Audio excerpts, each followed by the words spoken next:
گری ہلدن ویلاگز میں ایک بار پھر خوش آمدید، اور آج 21 فروری 2025 کو دنیا میں بین الاقوامی مادری زبان کا دن منایا گیا۔ اس سلسلے میں مجھے بھی وسطی ایشیا میں قرغیزستان کے پہاڑوں پر اس دن کو منانے والوں کے ساتھ کچھ وقت گزارنے کا موقع ملا۔ یہ ایونٹ یا پروگرام آج نارین سینٹرل لائبریری اور امریکن کارنر کے تعاون سے نارین سٹی لائبریری میں منعقد کیا گیا تھا۔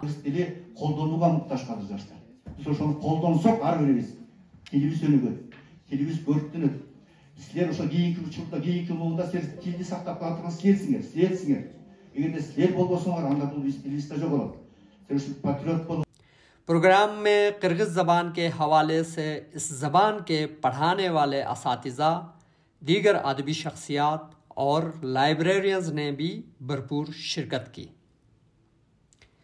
پروگرام میں قرغیز زبان کے ساتھ ساتھ دوسرے ملکوں اور علاقوں کے زبانوں کی نمائندگی کو بھی شامل کیا گیا تھا، جس میں کورین زبان، جاپانی زبان، انگریزی، تاجکستان کے علاقائی زبانوں کے ساتھ ساتھ بروشسکی کو بھی جگہ دی گئی تھی۔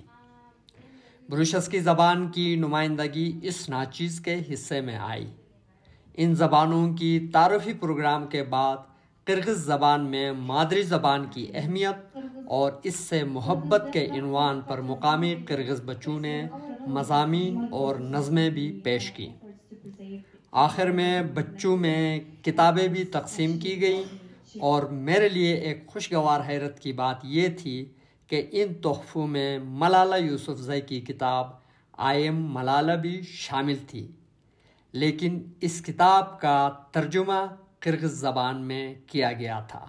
تو اس طرح قرغیزستان میں آپ ملالہ کی کتاب کو قرغیز زبان میں دیکھ سکتے ہیں اور پڑھ سکتے ہیں۔ اس خوبصورت دن کا اختتام ان ممالک سے آئے ہوئے مندوبین کے ساتھ چائے اور گپ شپ سے ہوا۔ مجھے امید ہے آپ لوگوں کو یہ ویڈیو پسند آئی ہوگی۔ دیکھنے کا بہت بہت شکریہ۔ Алып манас бабам бақай сүйгөн тилим, алало бала тоодо күйгөн тилим.